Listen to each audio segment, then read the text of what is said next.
y nos va a hablar sobre el Centro de Estudios y Documentación, el proyecto que está ya en marcha y con el que están trabajando. Vale, gracias. Bueno, buenos días. Siento mucho no haber podido estar ayer en la primera parte de las jornadas, pero bueno, espero poder leer los artículos de los otros ponentes y espero también que lo que yo os voy a explicar hoy no sea demasiado aburrido. Me da un poco de miedo y un poco de vergüenza presentar nuestro centro, porque básicamente lo que voy a hablar es de proyectos. El centro de documentación ni siquiera tiene un año de vida y estamos en pañales comparados con la mayoría de vosotros, o sea que creo que voy a hablar mucho más de futuro que de cosas realmente hechas y espero que, bueno, que eso no os resulte demasiado pesado y demasiado aburrido, ¿no? Pensaba empezar explicando un poco el contexto del MACBA, o sea, cuál es el contexto del MACBA en relación con otras instituciones, porque sé que ayer habló Pilar Blesa del Museo Nacional de Arte de Cataluña. Y bueno, una de las cosas que es importante entender para saber la idiosincrasia con la que nos encontramos en el MACBA es que tanto el MENAC como el MACBA son museos de titularidad pública y el Museo Nacional de Arte de Cataluña tiene una historia muchísimo, o sea, tiene una colección que abarca un periodo muchísimo más largo en la historia y que en principio, más o menos, finaliza pues en torno a 1945. Y la colección de arte contemporáneo del MACBA arranca también aproximadamente en torno a 1940-1945. Por lo tanto, nosotros en el panorama de museos catalanes somos como el apéndice contemporáneo de lo que es la colección que conserva el MENAC, ¿no? Y esto tiene algunas consecuencias, no es solamente un planteamiento teórico. La primera de las consecuencias es, por ejemplo, que con el MENAC compartimos el catálogo de la biblioteca. Tenemos un catálogo común y volcamos todos los datos al mismo catálogo y, bueno, la idea inicial supongo que es algún día cuando el arte contemporáneo deje de ser el arte de 1945 a 2000 y eso ya se considere arte demasiado poco contemporáneo, supongo que una parte de nuestros fondos podrían acabar pasando al MENAC. Y de esta manera de trabajar compartiendo el catálogo nos permite que eso se pueda hacer de una manera más sencilla.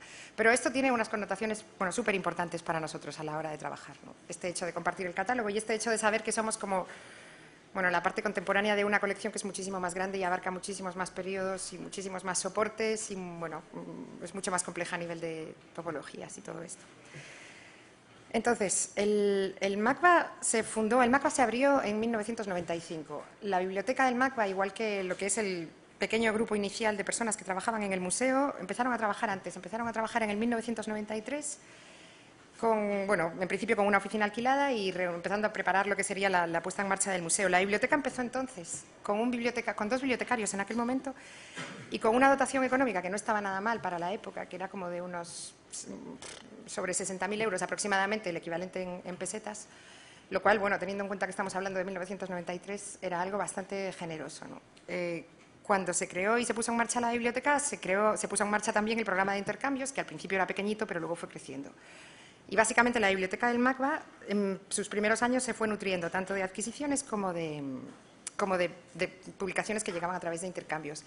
La finalidad inicial de la biblioteca del MACBA no era tanto servir al usuario público como servir al propio MACBA. Los principales clientes, entre comillas, de la biblioteca durante muchísimos años, hasta hace un año, fueron siempre los propios compañeros de trabajo del museo. Y las líneas de compra, la orientación, la investigación que se hacía para reunir nuevas publicaciones siempre era dirigida a permitir la investigación del equipo, o sea, del Departamento de Exposiciones y del Departamento de Programas Públicos del museo.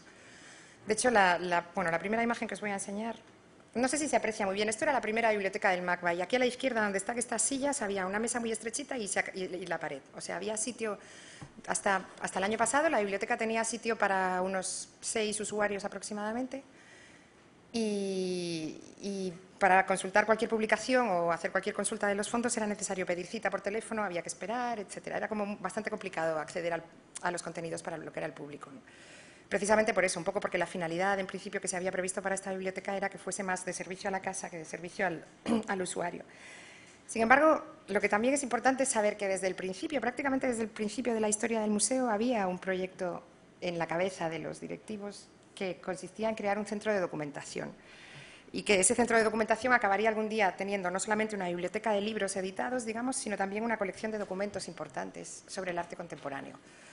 Pero para eso se necesitaba espacio, se necesitaban recursos y entonces pasaron bastantes años hasta que esto se consiguió y fue el año pasado cuando esto arrancó. Lo que es el centro de documentación, el Centro de Estudios y Documentación del MACBA se presentó en diciembre del 2007 Y bueno, ahora le comentaba a Elena, en diciembre de 2007, el 13 de diciembre, lo presentamos al público con un programa, una serie de propuestas, proyectos, ideas, etcétera, y el 21 de diciembre el director que puso en marcha el proyecto inicial anunció que se marchaba la Reina Sofía. Y entonces tuvimos todos una crisis de identidad que nos duró más o menos, bueno, unas cuantas semanas hasta que después ya volvimos a resituarnos y dijimos vamos a continuar trabajando un poco en lo que pensábamos hacer, ¿no? La cuestión es, de esta biblioteca inicial que veis en esta foto, el salto al Centro de Estudios y Documentación pasó por cambiar de edificio. Esto que veis, bueno, a la derecha es el edificio de Meyer, que es el edificio del museo, y a la izquierda, este edificio que tiene estas ventanas, bueno, el edificio de la izquierda es lo que es ahora el Centro de Estudios y Documentación, completo, de arriba abajo. Este edificio se construyó el día que, bueno, en la época en la que se reformó toda la plaza, se construyó como equipamiento cultural, pero fue uno de estos edificios que se construyen como equipamiento cultural sin saber muy bien qué es el equipamiento cultural que va a ocupar dentro. Pero fue bastante sencillo adaptarlo para biblioteca. Entonces, es bastante. Os voy a explicar cómo está ordenado el contenido del edificio, porque ayuda bastante a entender qué tipo de actividad es la que vamos a desarrollar o la que aspiramos a desarrollar desde el Centro de Estudios y Documentación. Empezaré desde arriba, o sea, os hablaré primero de la última planta, que es la tercera. Bueno, esto es de noche, solamente para que lo veáis un poco. Esto es la sala de lectura de la biblioteca, que está en la última planta y que, bueno, como veis, es bastante más grande que la anterior. Ahora tenemos espacio como para unos 40 usuarios cómodamente y, en principio, de momento no está construida, pero esperamos en los próximos meses que, además de todas estas mesas de consulta que veis aquí, podamos ofrecer a los usuarios una sala para consultas especiales de material de archivo, que la idea es que sea como una pequeña pecera de cristal en medio de la sala a la que la gente pueda acceder solamente con lo puesto, nada de bolígrafos, nada de bolsas, nada de libros propios, etcétera. Y en esa sala será donde la gente podrá consultar el material que ahora estamos poco a poco reuniendo para formar parte de la colección de archivo, digamos, más aquellas cosas que son por diferentes razones especiales y que no queremos que tengan una consulta tan abierta como las publicaciones, ¿no? Esta sala tiene una parte bastante pequeña del fondo. El fondo actual, calculamos más o menos, son unos 40.000 libros, 900 títulos de publicaciones periódicas, la gran mayoría muertas, a pesar de que, bueno, tenemos una vía de suscripciones abierta y ahora estamos haciendo muchos esfuerzos para ampliarla mucho y llegar a final de año con unas 200 suscripciones a revistas vivas de todo el mundo, pero bueno, es algo en lo que estamos trabajando todavía. Y luego hay, en fin, audiovisuales, documentos de audio, prensa y... No os daré detalles sobre esto porque es un poco aburrido ponerse a contar cuántas cosas tenemos. Esta es otra de las vistas de la sala de lectura. Y este es el almacén. En el almacén tenemos un proyecto, estaba previsto en el proyecto de los arquitectos y en el proyecto del centro inicialmente, estaba previsto que se abriese al público también, pero ahora cambiamos un poco de idea y lo que aquí vamos a montar son 4 puestos de trabajo para investigadores y espero que a partir de primavera o verano del año que viene podamos ofrecer pequeñas residencias a investigadores, o sea, ayudas, digamos, a investigadores que consistirán en ofrecerles la posibilidad de trabajar en la biblioteca teniendo una mesa, un book y, bueno, su espacio cerrado con llave para que no tengan que estar yendo y viniendo y acceso, por supuesto, libre a toda la documentación y todo esto. Esto, no sé, supongo que es un poco poca cosa en comparación con otros proyectos de ayuda a la investigación, pero para nosotros es bastante importante porque uno de los mandatos que tenemos muy claros desde el principio es que la idea es reunir un corpus de documentación y una buena biblioteca, pero hacer un esfuerzo muy grande por darle mucha salida y porque haya realmente una actividad investigadora potente, ¿no? Entonces, más que intentar crear un fondo muy bueno y sentarnos a esperar a que los usuarios algún día acaben viniendo a investigar, queremos buscar nosotros a los investigadores para que nos ayuden también a reunir fondos que después podamos conservar en el centro de documentación. Es decir, tenemos una idea como bastante activa de lo que puede ser la investigación para nosotros y esperamos que sea una herramienta que a nosotros nos sirva mucho para nuestra colección también realmente, ¿no? Bueno, esto es una de las fotos de los compactos. Os la enseño solamente porque ahora comentaba en la pausa. Una de las cosas que estamos haciendo, aparte de la documentación externa que podamos reunir, otro de los mandatos que tenemos es convertirnos en custodios de lo que podríamos llamar la huella de las actividades del museo. El museo tiene 15 años de vida, entonces parece bastante sencillo que alguien se ponga a reunir toda la documentación que el museo imprimió como documentación propia, que incluye libros, invitaciones, etcétera. En principio, con un museo de 15 años no debería de ser demasiado difícil, pero nosotros estamos bastante sorprendidos porque esto es lo primero que empezamos a hacer y ya nos está costando bastante trabajo encontrar las cosas o sea, las invitaciones de las primeras exposiciones, las primeras hojas de mano, todo esto. No había, en el MACBA había hasta ahora cero conciencia de que todo eso era importante guardarlo. Entonces, ahí pasa de todo, desde documentación que tienen guardada 5 departamentos cada uno en su archivo propio, hasta documentación que no tiene guardada nadie, ni el director, ni la biblioteca, ni nadie. Entonces tenemos un pequeñito grupo de becarios que ahora mismo lo que están haciendo es intentar llenar todos los agujeros, todos los huecos que tenemos en la documentación para que, digamos, una de nuestras colecciones, que es muy modesta y es pequeña, pero es muy importante, sea esto, pues todo lo que es la huella de las propias publicaciones del museo. Y esto que veis aquí, bueno, es como el archivo perpetuo de los títulos que el museo publicó hasta la fecha, ¿no? Que también los custodiamos nosotros y que hasta ahora tampoco era algo que se custodiase en ningún lado del museo. Bueno, invitaciones, hojas de mano, flyers, etcétera. La actividad del museo fue creciendo mucho. Primero era como bastante suave, pero en los últimos años es totalmente frenética. Y bueno, consideramos que es importante que nosotros conservemos todo esto, ¿no? Estas son las oficinas. La segunda planta del edificio que os enseñaba antes es el espacio de oficinas y el espacio de archivo. En principio, el proyecto del Centro de Estudios y Documentación, la idea inicial es, el Centro de Estudios y Documentación tendrá 2 patas, una es la biblioteca y otra es el archivo. Y el archivo contendrá todo aquel material documental que, bueno, puede considerarse especial por determinadas características, como yo qué sé, pues libros que son muy difíciles de conseguir, que están descatalogados, libros de fotografía que están en esa franja borrosa entre lo que es el libro de artista y lo que es la publicación normal, colecciones de documentos de artistas, o sea, tenemos la idea de coleccionar archivos de artistas también, documentación producida por colectivos artísticos, documentación relacionada con colectivos artísticos, etcétera, etcétera, etcétera. No voy a entrar ahora en lo que es la definición de documento con la que nosotros trabajamos, porque bueno, es un tema bastante interesante que prefiero comentaros luego con un poco más de calma, ¿no? Pero digamos, lo que es el archivo propiamente dicho ahora mismo es una habitación que está detrás de estas estanterías y en esa habitación conservamos nuestra primera colección, que es minúscula. Bueno, ahora lo comentaba también en la pausa. Partimos de una colección inicial que son unas 2.000 unidades de documentos que ahora mismo estamos inventariando, porque hasta ahora no teníamos ni siquiera una lista en Word o en Excel o en Boli de lo que contenía toda esa mini colección de archivo, ¿no?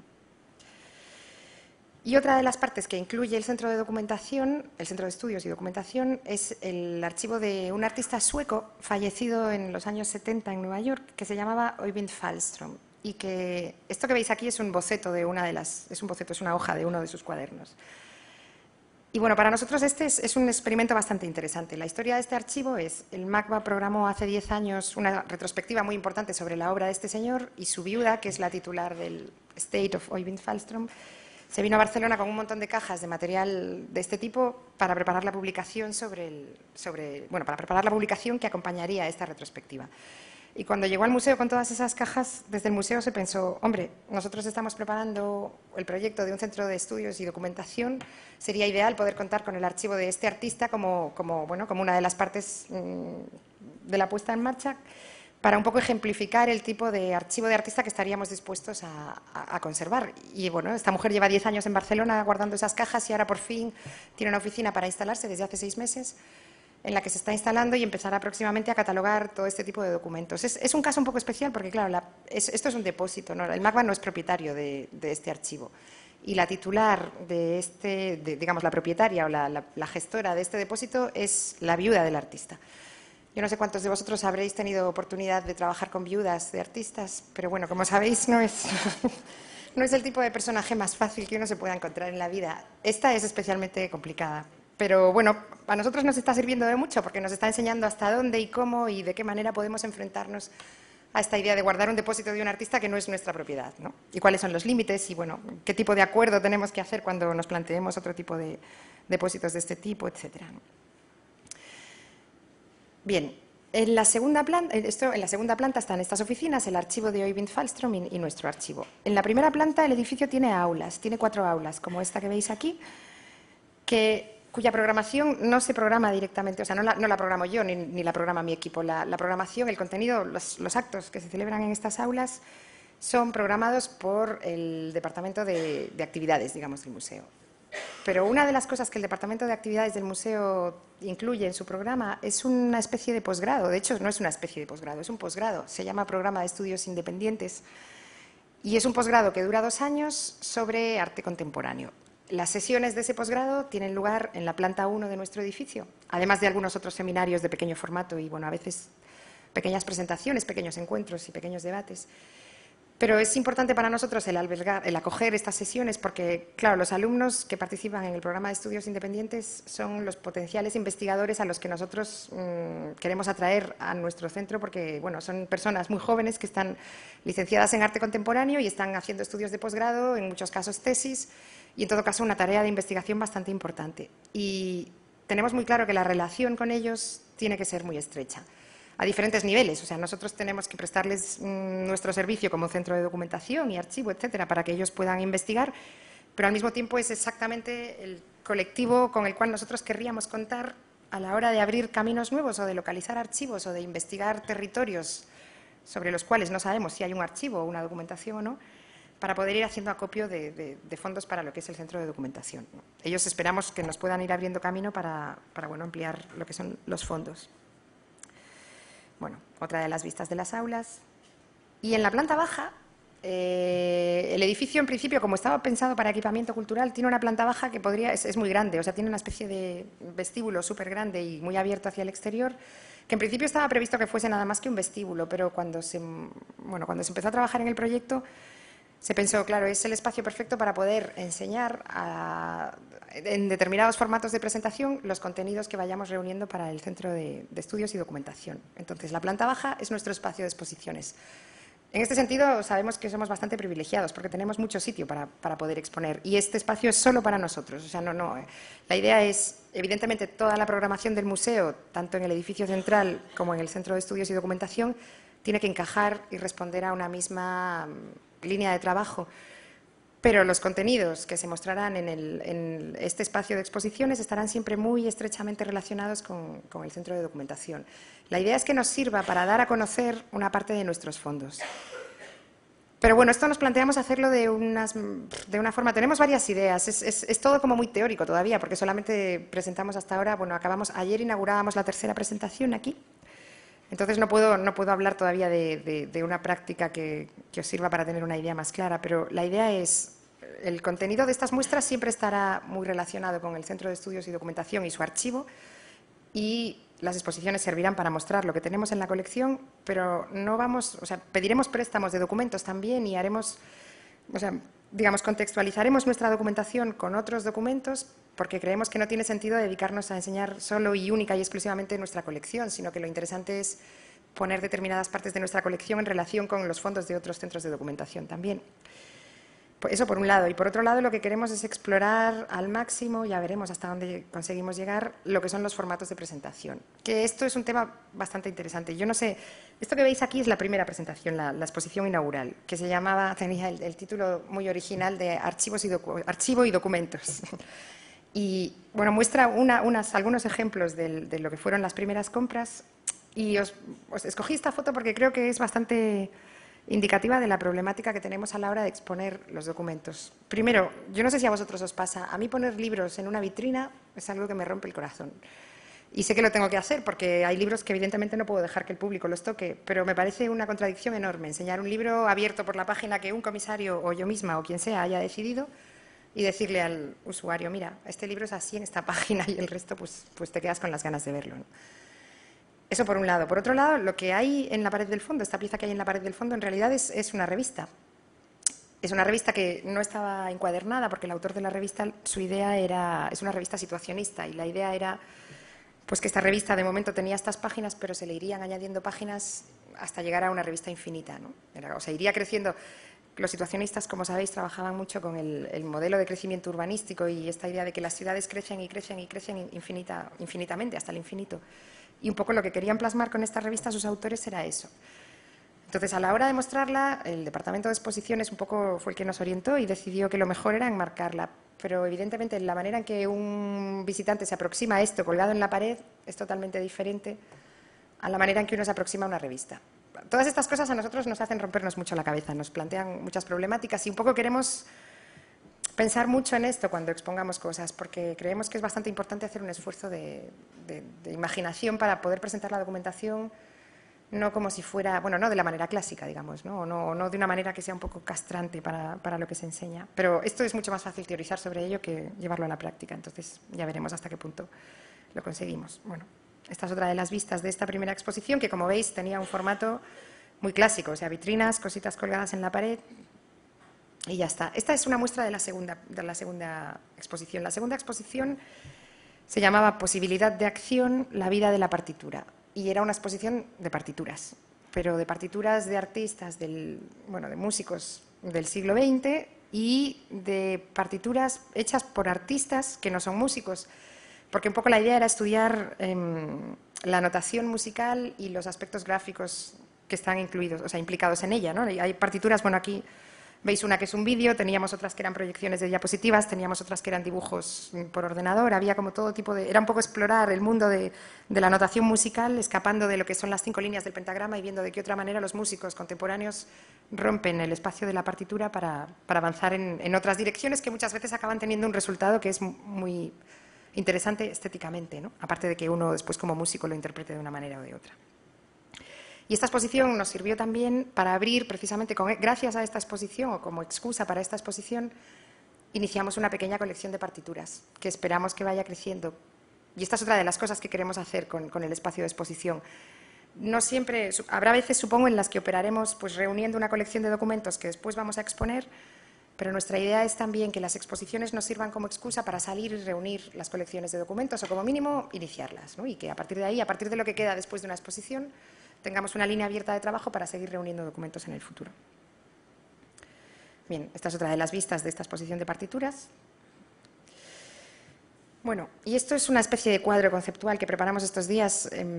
Todos estos meses, como el Centro de Estudios y Documentación es nuevo, estamos teniendo que hacer un esfuerzo de explicar muy a menudo pues, de qué vamos y qué es lo que queremos hacer y todo esto. Entonces, trabajábamos hasta ahora siempre haciendo dibujitos en una libreta y explicando, mira, nosotros estamos aquí, así, nos situamos y nuestro territorio es este. Y estos días preparamos este esquema que pensamos que igual os puede servir a entender un poco más el tipo de colección que queremos formar. Vamos a ver, la perspectiva del museo a la hora de crear el centro de documentación no era en absoluto crear un centro de documentación que fuese secundaria con respecto a la colección de arte contemporáneo o subsidiaria de ella. Es decir, no queremos reunir documentos sobre las obras de arte que tenemos en la colección. O no con esa idea, ¿no? O sea, no queremos documentar la colección de arte contemporáneo, sino que la idea es... el patrimonio del museo arranca en la obra de arte más sofisticada, cara y compleja que tenemos en la colección y termina en el último de los papeles más sencillos que tenemos en el centro de documentación.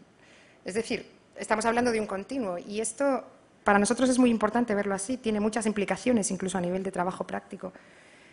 Y es algo que se manifiesta también en las... Claro, no sé cuántos de vosotros habréis visto exposiciones en el MACBA, pero una de las cosas que es bastante característica del MACBA y que es algo que muchas veces se le critica es el hecho de que en las exposiciones de arte se incluyan tantas vitrinas y documentos y cosas que no son obras, ¿no?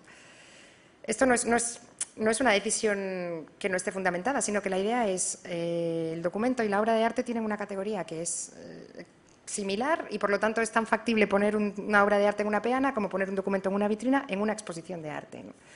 Es decir, no es que el arte sea secundario, los documentos sean secundarios al arte, ni dependen de ellos, sino que están en el mismo estatus de patrimonio.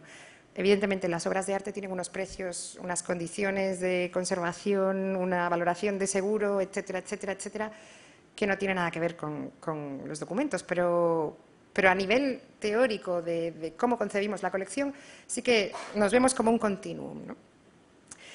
Lo que pasa es que esto es más fácil de decir que después de aplicar en la práctica, claro, porque en la realidad lo que nos acaba pasando es que nos encontramos con que lo que es propiamente la colección de documentos que estamos empezando a reunir para el archivo, ocupa una especie de territorio muy ambiguo y de fronteras muy difusas entre la colección de arte y lo que es la biblioteca. Es como lo que es en la parte de documentación y archivo es mucho más difusa y mucho más difícil de definir y hay cosas que vamos a conservar en el archivo que ya sabemos de entrada que se podría argumentar que estarían igual de bien en la biblioteca y cosas que se podría argumentar que estarían igual de bien en la colección de arte. Por ejemplo, Tucumán Arde, que era un grupo de activismo artístico y político argentino, como muchos otros grupos, o sea, es un ejemplo que os pongo porque tenemos documentación sobre ellos, pero hay infinidad. estuvieron activos en Argentina en los años 70 y no hacían, o sea, eran artistas, pero no hicieron absolutamente ninguna obra de arte. Lo que hacían eran acciones y intervenciones artísticas, a veces intervenciones políticas, etcétera. Pero, no, digamos, su creación no dejó detrás de sí absolutamente ningún objeto que se pueda denominar obra. O sea, no hay ninguna escultura, ninguna pintura, ningún vídeo, ninguna película de cine que sea obra de Tucumán Arde. Pero, sin embargo, es un colectivo artístico. Entonces, ¿qué se guarda de un colectivo así? Seguramente, bueno, lo que nosotros guardamos son documentos. Pero Tucumán Arde es un caso interesante porque, de hecho, hay una parte de los documentos que conserva el Museo de Tucumán Arde que está en la colección MACBA. En la colección de arte, quiero decir. Y hay otra parte que está en el archivo.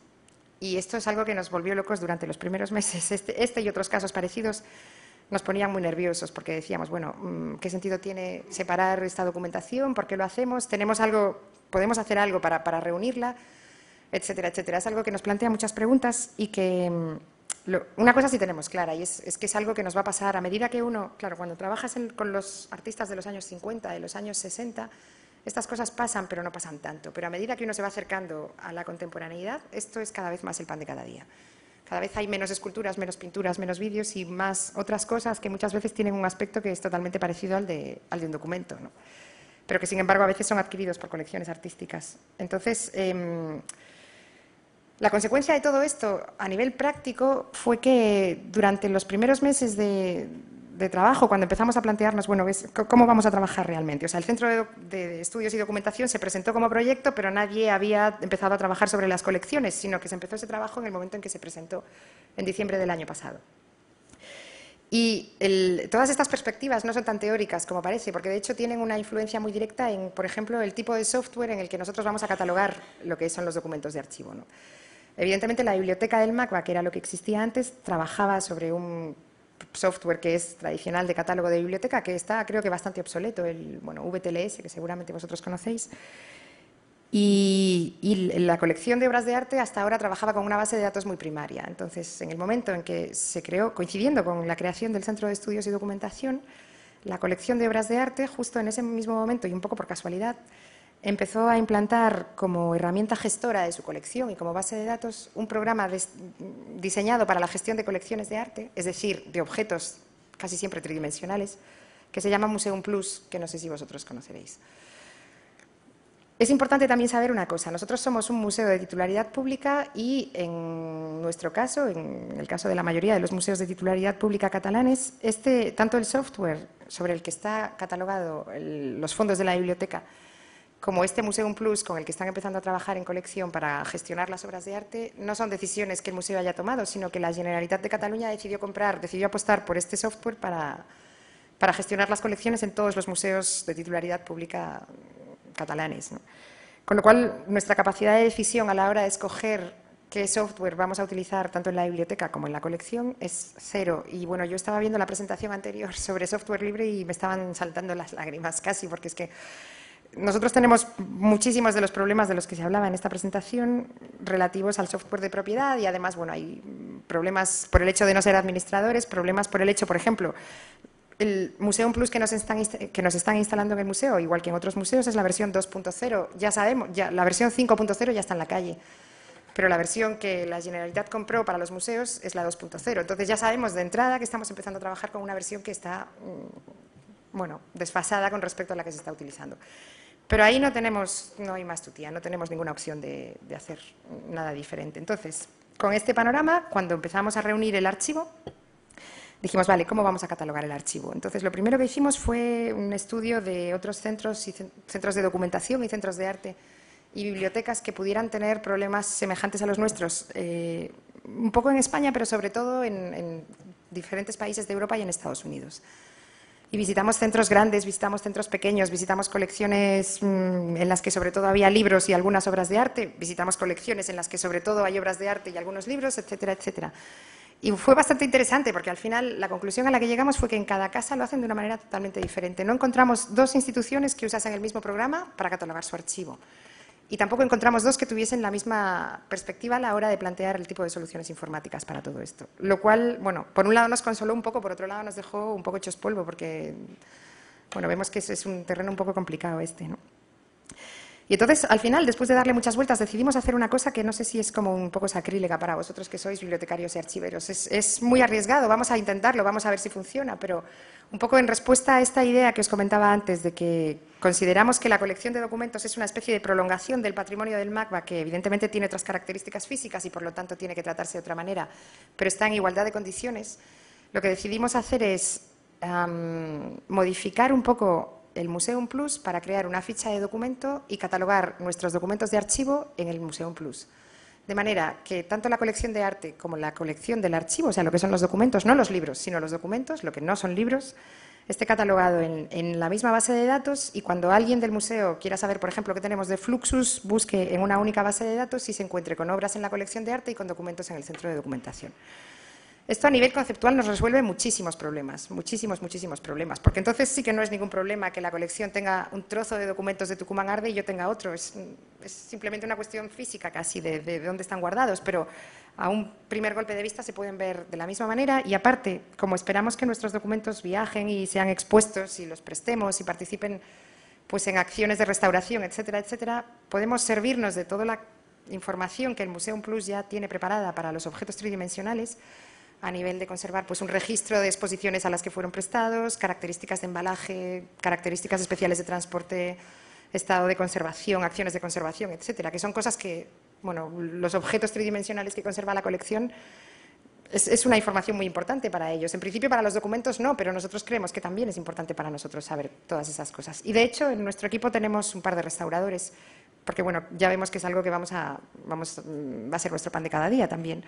Y ya estamos prestando obras para exposiciones itinerantes, etcétera. Entonces, vamos a intentarlo así. Ahora mismo estamos en proceso de inventariar lo que es esta mini colección de documentos con la que arrancamos. Y para inventariarla lo que hicimos fue crearnos con una base de datos, bueno, FileMaker Pro, que seguramente conocéis, una ficha súper básica que fuimos desarrollando a medida que nos íbamos metiendo en el inventario y íbamos viendo qué necesidades teníamos, ¿no? Qué necesidades, aparte del número de páginas y las cosas obvias, qué necesidades nos planteaba.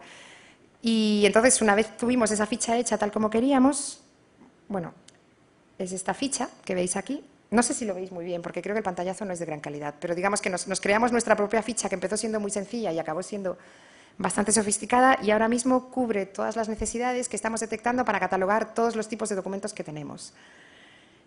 Y entonces, una vez la tuvimos preparada, hablamos con las personas que están llevando la gestión, o sea, la compra del Museum Plus para los museos catalanes y les propusimos que ellos implanten esta ficha en Museum Plus, que para ellos es una cosa muy sencilla. Después de todo el trabajo que ya está hecho en ese programa, es facilísimo y en 2 patadas lo harán. Esperamos tener esto hecho en diciembre y entonces, a partir de enero, intentaremos volcar el inventario que ya tenemos hecho en la misma base de datos que las obras de colección. Y a partir de aquí yo os contaré qué pasa. Tenemos grandes esperanzas de que funcione, pero sabemos que es una cosa que no es muy ortodoxa y, bueno, y tenemos también un cierto porcentaje de dudas sobre el resultado que nos va a dar, ¿no? Bien, esta es la ficha de Museum Plus, que creo que tampoco, es que no se ve muy bien, lo siento. No es muy buena la calidad de los pantallazos. Pero en todo caso, Museum Plus, de hecho, es un programa que funciona sobre Access. No es ningún programa tampoco ni ultra sofisticado ni nada, ¿no? Simplemente hay una serie de campos desarrollados muy específicamente para museos, pero lo que tienen que hacer ahora los programadores para nosotros es bastante sencillo. Y, bueno, os explico todo esto. Claro, el Museum Plus lo que sí que tiene un problema para nosotros, que es un programa de gestión de documentos a nivel interno, no es un programa para que los usuarios accedan a la información. Entonces, ¿de qué manera nos buscamos una ventana para que nuestros usuarios sepan lo que está en el archivo? Nuestro proyecto es tener, en el plazo de 2 o 3 años, haber sido capaces de desarrollar una página web que sea, así dicho en palabras simples, un metabuscador lo suficientemente bueno como para que el usuario, cuando busque, no sepa si está buscando en una base de datos en 2, en 3 o en 25, ¿no? Y que sirva como una interfaz a todas las colecciones y diferentes bases de datos que podamos llegar a tener. Pero bueno, esto queremos hacerlo en software libre, tenemos que hacer bastante trabajo de investigación para decidir qué programa vamos a utilizar, cómo vamos a construir esa base de datos, etcétera. Y aparte tenemos el problema de que la mayor parte de los autores de los documentos que conservamos están muy vivos y tienen muchos años de vida por delante, con lo cual los temas de copyright para nosotros son bastante fundamentales y por eso queremos pensar muy bien qué contenido le vamos a dar a esta página, porque no podemos plantearnos hacer enormes digitalizaciones de cosas que conservamos porque tendríamos que, bueno, nos arruinaríamos en derechos, ¿no? Pero esto sucederá dentro de 2 o 3 años. Entre tanto, lo que queremos hacer es, de todos aquellos ítems que tengamos catalogados en nuestro pequeño archivo de momento, crear grupos en la medida de lo posible, ¿no? Y crear grupos, por ejemplo, yo qué sé, documentación relativa a Tucumán Arde y hacer entradas con estos grupos en el catálogo de la biblioteca, de manera que el catálogo de la biblioteca nos sirva como ventana para acceder a este tipo de contenidos. Será una ventana muy simplificada, claro, porque no vamos a poder ni describir en el catálogo de la biblioteca documento por documento ni nada parecido, pero estamos en unas fases tan previas de catalogación exhaustiva y todo esto que casi nos conviene describir los documentos por grupos y después ya entrar en mayor profundidad. Lo que sí que estamos haciendo ahora es fotografiar, bueno, como parte del inventario, fotografiar absolutamente todas las piezas que tenemos, ¿no? Y, bueno, esta es otra de las fichas de Museum Plus. No me voy a extender en sus características. Este es el módulo fotográfico. El módulo fotográfico nos plantea bastantes problemas porque, bueno, de entrada la fotografía en el arte contemporáneo, y yo creo que no solo en el arte contemporáneo, pero la fotografía está también por sí misma y por definición en un territorio bastante ambiguo entre lo que es obra de arte y lo que es documento informativo, descriptivo, etcétera. Y bueno, nos encontramos con, pues ahora mismo ya tenemos libros de fotografía de los años 50 y 60 que no fueron publicados con una intención artística, sino más bien documental, pero en cambio los vemos ahora y pensamos, estos son realmente fotografías de artista, ¿no? Esto nos pasa con libros y nos pasa con fotografías individuales. Evidentemente las fotografías que son estrictamente y por definición creadas como obra de arte no estarían en el Centro de Estudios y Documentación, sino que estarían en la colección. Pero luego hay todo un grupo de fotografías enorme que, bueno, es bastante más complicado de clasificar. Entonces, sobre el módulo de fotografía de Museum Plus estamos también trabajando un poco para poder incidir en las categorías y que se ajuste un poco más a las necesidades que nosotros tenemos. Porque tal como estaba planteado inicialmente, este módulo estaba pensado para las fotografías que documentan objetos tridimensionales, como veis aquí en el ejemplo, ¿no? O sea, se trataría de una foto para documentar una botella. Y el objeto es la botella, lo que se cataloga, pero nosotros en nuestro caso con muchísima frecuencia vamos a catalogar la foto y no nos interesa nada la botella, ¿no? Bueno, y a continuación os enseñaré algunas cosas que caen en estos. O sea, si ya nuestra posición es ambigua respecto a las colecciones de la biblioteca y la colección de arte, digamos, luego dentro de todo lo que tenemos y que más o menos está claro que son documentos, hay también bastantes tipos de documentos que nos resulta bastante difícil saber cómo tratar. Y bueno, un ejemplo, que aquí hay una fotografía de una serie de revistas de la Internacional Situacionista. Las revistas son un caso bastante especial porque uno habla de un libro de artista con bastante certeza de lo que es un libro de artista, ¿no? Un libro de artista normalmente implica a un artista que se sentó y dijo, no voy a hacer una escultura, no voy a hacer una pintura, no voy a hacer un vídeo, voy a hacer un libro. Y ese libro es su obra, ¿no? Hay libros de artista muy caros, de los que solamente hay 2 ejemplares, y hay libros de artista baratísimos que cuestan 15 euros y se venden en tiradas de 5.000 ejemplares. O sea, el precio no tiene nada que ver, pero sí que tiene que ver la intención del artista. Pero con las revistas nos pasa muy a menudo que es mucho más difícil hablar de revista de artista, porque normalmente las revistas son una herramienta que se concibe en la mayoría de los casos como herramienta divulgativa y no como herramienta creativa o como objeto, obra, ¿no?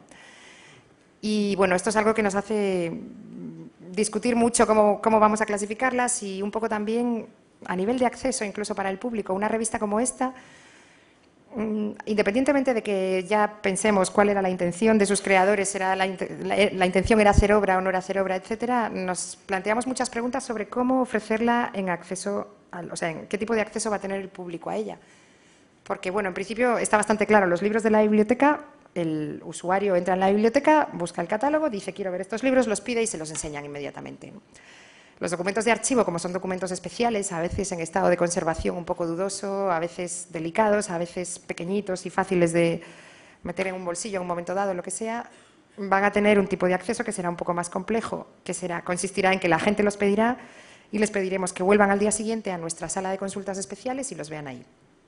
Pero una revista como esta no sabemos qué hacer, porque no son ejemplares únicos, no son ejemplares irreemplazables, no son ejemplares caros, pero sí que tienen cierta problemática de conservación y empiezan a entrar en esa franja en la que dudamos mucho si tenemos que ponerlos en las estanterías de la biblioteca de acceso libre o si tenemos que darles un carácter de fondos de reserva, porque además el hecho de poner las cosas en la reserva también automáticamente les hace tener una aureola como pseudoartística o pseudo valiosa que tampoco sabemos siempre si es lo que queremos o no queremos, ¿no?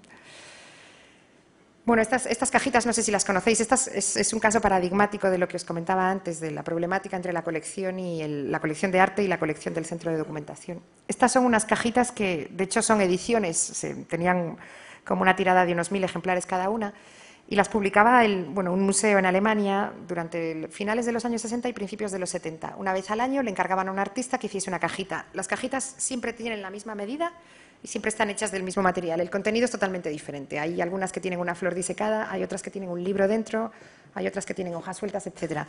Pero la idea son una edición. No tienen forma de libro, pero son una edición. Hay ejemplares repartidos por diversas bibliotecas del mundo y, digamos, se podrían catalogar como libro.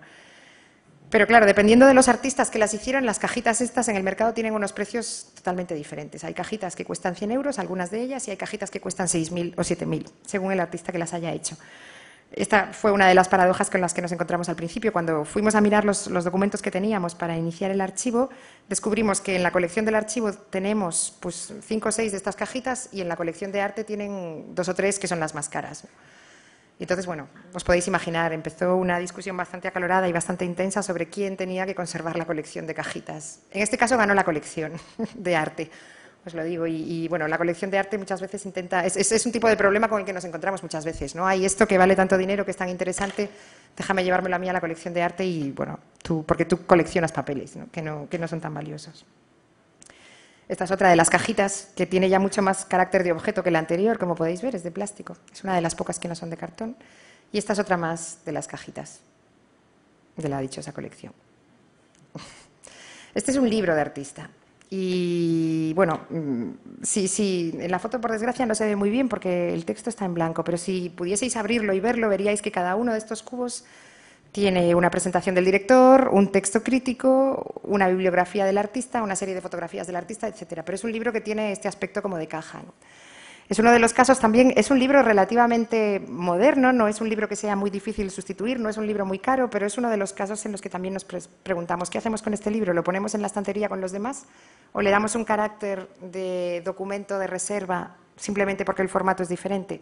Bueno, nos hacemos este tipo de preguntas cada día. Yo no sé en qué medida para vosotros en vuestro trabajo cotidiano son importantes, pero a nosotros nos crean bastantes problemas y nos hacen estar tomando decisiones todo el rato, ¿no? Y planteándonos criterios y todo esto. Este es otro libro, este es un caso más fácil, este es un libro de artista. Tiene una caja de madera y, bueno, diferentes objetos dentro y tal. Es, bueno, un caso muchísimo más sencillo y como mucho más evidente, ¿no? Evidentemente este libro con estas características estará en la reserva y tendrá un tipo de consulta más restringida.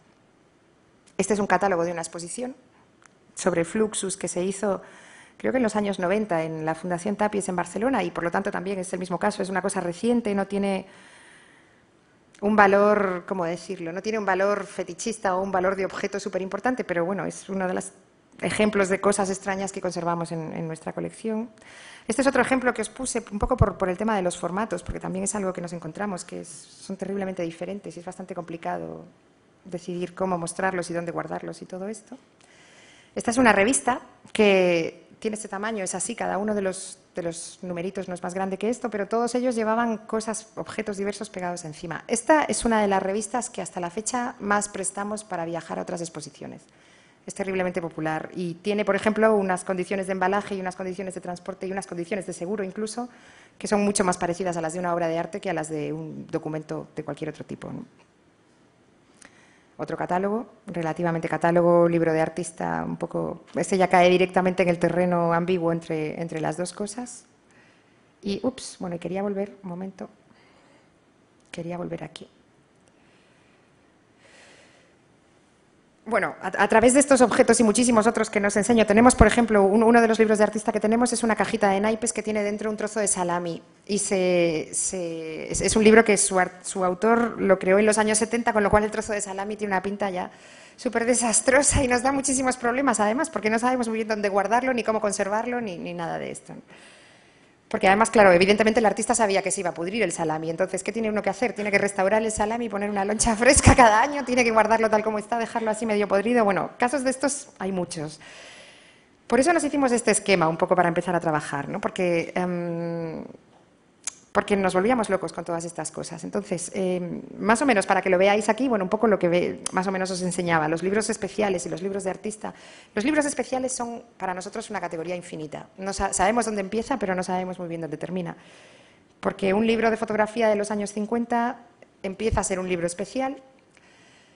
Un catálogo del Pompidou de los años 80 que está súper agotado y es dificilísimo de encontrar y no se va a reimprimir jamás, a pesar de que es un catálogo de un centro de arte gigantesco, se imprimieron miles, etcétera, empieza a ser para nosotros también un libro especial. Y luego hay algunos libros que tienen pues, inscripciones de los artistas manuscritas. Tenemos libros, por ejemplo, guardamos entre otros fondos la colección de un artista que se llamaba Joan Josep Tarrats, que tiene en su biblioteca guardaba muchísimos libros dedicados por amigos suyos, autores de libros, pues filólogos, historiadores, etcétera, que le dedicaban libros. Y esta es otra de las cosas que nos plantea problemas. En principio, nuestra biblioteca tiene la finalidad de servir a los usuarios y darles la mayor información posible y no de convertir los libros en objetos fetichistas por el hecho de que los haya firmado un autor. Pero si nos llega una biblioteca de un artista y esa biblioteca contiene ejemplares que están firmados por otras personas relevantes del mundo de la cultura, ¿qué es lo que tenemos que hacer? ¿Tenemos que considerar eso un libro especial o podemos ponerlo directamente en la estantería? Todavía estamos un poco debatiendo este tipo de cosas, ¿no? Bueno, en fin, luego están los documentos generados por artistas, colectivos artísticos, críticos. Nos gustaría mucho poder conservar bibliotecas y archivos de críticos porque consideramos que son documentos muy importantes para tener como una visión panorámica del arte del siglo XX y de lo poco que llevamos del siglo XXI. Y luego, y ya termino con esto, hay un apartado que os quería comentar porque me imagino que vosotros tendréis una problemática parecida, que son las carpetas de artista, que son, bueno, seguro que os lo podéis imaginar, carpetitas abiertas, ordenadas alfabéticamente de la A a la Z, en las que vamos metiendo todo aquello que no sabemos cómo catalogar de otra manera, ¿no? Para empezar nos pasa una cosa, que es que el Centro de Estudios y Documentación, su biblioteca es el resultado de la biblioteca del MACBA y de la biblioteca del Centro de Arte Santa Mónica, que se había fundado 10 años antes. Y que ahora, pues me parece que en el 2006 se decidió que se traspasarían esos fondos al MACBA y entonces esos fondos no estaban catalogados de ninguna manera, ni en papel ni informáticamente, y se catalogó a toda velocidad para traérnosla al museo. Y en el Centro de Arte Santa Mónica conservaban una colección de carpetas de artista de la A a la Z que posiblemente en el 85% coinciden con los mismos artistas que nosotros tenemos. Por lo tanto, ahora tenemos por delante el trabajo de sentarnos y abrir carpeta por carpeta y juntarlas. Y bueno, empezamos la semana pasada con esto. Y es algo que ya sabemos que nos va a reportar muchísimos problemas porque nos imaginamos que aparte de encontrar infinitos duplicados, bueno, sabemos que hay, por ejemplo, recortes de prensa mezclados con fotografías y, como sabéis, el papel de periódico es terriblemente agresivo para los papeles que están al lado. Entonces, también, bueno, buscamos un sistema de conservación que fuese bueno para que estas cosas no se desintegren con el paso del tiempo, pero qué guardar en esas carpetas de artista y qué no guardar es uno de los grandes temas que nos hacen dudar mucho. Esta era una de las preguntas que yo tenía cuando hicimos este tour por Estados Unidos y por algunos museos europeos. Les preguntaba en todos lados, ¿cómo decidís vosotros qué cosas efímeras guardáis, ¿no? Si os llega una invitación, ¿la guardáis? ¿No la guardáis? ¿La tiráis? ¿No la tiráis? Y es también bastante interesante porque en cada museo tienen un conjunto de criterios bastante diferente de los demás. En el Pompidou, por ejemplo, me explicaron que ellos guardan las invitaciones de exposiciones actuales de aquellos artistas que están vivos. En el momento en que los artistas fallecen, ahí detienen su colección y dejan de guardar invitaciones. Y bueno, a mí esto me pareció un criterio muy extraño. Y les pregunté por qué lo hacían así, qué tenía que ver si el artista, o sea, por ejemplo, Muntadas está vivo, si les llega una invitación de una exposición de Muntadas, la guardan. Si mañana Muntadas se muere, la siguiente exposición que se haga de obra de Muntadas ya no guardarán la invitación. Y entonces me explicaron que su criterio es que si el artista está vivo, en cierta medida, que no se sabe si es mucha o poca, puede incidir en el aspecto y el contenido de esa invitación. Puede ser que el artista diseñe la invitación, puede ser que no, puede ser que escoja la imagen, puede ser que la invitación misma sea un objeto artístico o puede ser que no, puede ser que simplemente la invitación la haya hecho un diseñador que no tiene nada del artista. Pero ellos en todo caso la guardan y consideran que cuando el artista se murió, esa invitación ya deja de tener cualquier rastro de nada que tenga que ver con la creatividad de ese artista.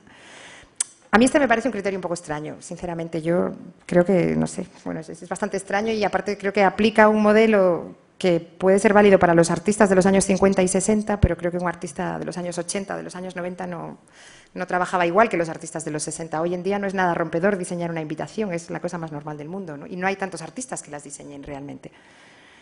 Entonces, estamos trabajando todavía sobre ello, pero tenemos bastante claro que nuestro criterio de selección, dado que es imposible guardarlo todo, y que además es muy difícil decidir qué artistas, o sea, queremos evitar estas cosas tipo, pues guardaremos de los artistas catalanes o guardaremos de los artistas que viven en Cataluña, porque pensamos que este tipo de criterios, más que ayudar, entorpecen después a la hora de decidir de quién uno guarda o de quién no guarda. Y, por ejemplo, volviendo a Muntadas, Muntadas nació en Barcelona, pero ¿en qué medida se considera un artista catalán o no, viviendo como vive en Estados Unidos desde hace muchísimos años, ¿no? Entonces, lo que estamos un poco decidiendo y estamos bastante seguros de que será nuestro criterio es guardaremos aquellas cosas que contienen información sobre el artista. Es decir, si nos llega una postal que dice el día tal, a la hora tal, se inaugura la exposición del artista X y no tiene ni una foto, ni una mini biografía del artista, ni un texto de 5 líneas sobre el contenido de la exposición, ni nada de nada, esa la vamos a tirar a la basura. Y en cambio, si nos llega una invitación o un folleto en el que se dice, pues, este artista checheno nació en tal y desde hace 5 años trabaja sobre vídeo y yo qué sé, y imágenes de la guerra. Bueno, pues eso es un poco de información que a alguien le puede interesar. Entonces, en ese caso, la guardaremos, la invitación. Y vamos a intentar hacerlo así, sobre todo y especialmente con aquellos artistas de los que no se encuentra bibliografía, porque para nosotros lo que cada vez tenemos más claro es que esta colección de carpetas de artista que tenemos es la herramienta que la gente utiliza para buscar información sobre aquellos artistas que no son ni Miró, ni Picasso, ni Tapies, ni yo qué sé, bueno, cualquiera de estos que tienen una bibliografía extensísima y que nada de lo que tengamos en nuestra carpeta de artista va a enseñarle nada a nadie que no esté escrito en 5 catálogos o 6. Entonces, aquellos artistas que no nos suenan de nada son los que más nos interesan para esta colección de carpetas de artista, especialmente cuando los documentos tienen algo de información sobre ellos, ¿no? Y bueno, seguiría porque podemos enrollarnos hasta el infinito con todos los otros apartados, pero creo que si queréis hacer alguna pregunta, quizá este sea el momento y si no, pues lo dejamos aquí. Sí.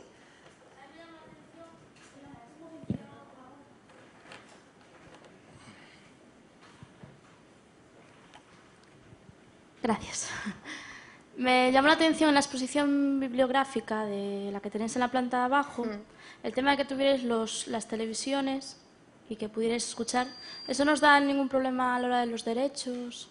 ¿Nos planteo? No, en principio no. A ver, lo que teníamos en la exposición, la muestra esta. Esa, sí. Mirad, lo que veis aquí es a la izquierda, que está un poco cortado, pero a la izquierda hay un tríptico que son fotos de piedras de río. Y esto es una partitura de música contemporánea. A mí, cuando abrí el paquete y la vi, pensé que me estaban tomando el pelo, pero es verdad, es una partitura de una compositora que lo que hizo fue fotografiar piedras de río y crear un sonido ambiental como de bichitos acuáticos para que el músico toque estas partituras, que son fotos de piedras, con ese fondo ambiental de bichitos acuáticos. Entonces, lo que escuchas en los cascos en realidad es parte de la partitura, de alguna manera. Es el fondo, es como como la música de fondo con la que un violinista tocaría si se pusiese delante de esta partitura y se pusiese a tocarla. Hicimos un concierto con estas partituras y fue súper interesante, claro, porque uno no sabe cómo suenan, sobre todo si no es músico, hasta que no escucha a alguien tocarlas, ¿no? Pero en general no, a ver, en general todo lo que nosotros guardamos son documentos y como biblioteca podemos mostrar a nuestros usuarios esos documentos. Entonces, todos los documentos no necesariamente tienen que estar en papel, tenemos también documentos de audio y consideramos que los mismos usuarios que van a la biblioteca y allí pueden escucharlos son los que van a escucharlos aquí, en este espacio de exposición. Por lo tanto, de momento nunca tuvimos ningún problema de derechos de autor, pero te estoy hablando de un centro que existe desde hace menos de un año. O sea, no descarto que algún día alguien venga y me diga, hey, esto no lo puedes poner en la sala de exposición, pero creo que es bastante improbable. Bastante improbable. Sí. Bueno, es que a mí me pasó una cosa así parecida con un tema de... ¿Y te dieron de una distribuidora que no nos dejaba proyectar un vídeo? Sí, pero en una sala cerrada con 2 cascos a nivel individual, un vídeo que se compró, o sea que no tampoco era nada de videoarte ni nada. Y bueno, estuvimos revisando así un poco la ley y parece ser que la última modificación, por lo que entendimos, porque tampoco al final decidimos no proyectar, pero no nos quedó así muy claro lo del tema este de depósito, de derechos de autor, en el sentido de que dicen que si es proyección, que ya tienes que tener Es comunicación pública, sí, ¿no? que tiene el distribuidor que decirte y que incluso te pueden cobrar por los pases y demás. Seguramente Entonces, a nosotros... me llamó la atención Ya. ese tema. Seguramente a nosotros si proyectásemos una película de Almodóvar que hubiésemos comprado pues en la FNAC, por ejemplo, seguramente podría venir alguien y darnos el toque. Pero ese tipo de películas es más difícil que las vayamos a proyectar. Las tenemos, pero las tenemos de acceso para los usuarios de la biblioteca. O sea, igual que puedes pedir un libro, puedes pedir una de estas películas.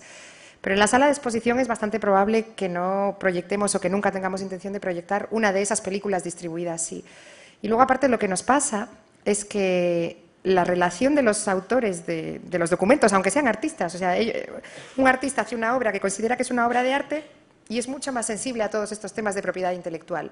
Pero ese artista viene y me deposita a mí sus documentos y la sensación que yo estoy teniendo hasta ahora es que tienen una relación súper diferente con la documentación, aunque en el fondo a lo mejor el documento que me esté depositando sea un vídeo porque va a ser diferente de la película que él hizo considerando que era obra. Pero su perspectiva es diferente y tienen como mucha más flexibilidad a la hora de que nosotros hagamos el esfuerzo de divulgar eso que ellos consideran documentación. Entonces, espero que no nos encontremos en muchos casos con esa problemática. Muchas gracias. No sé.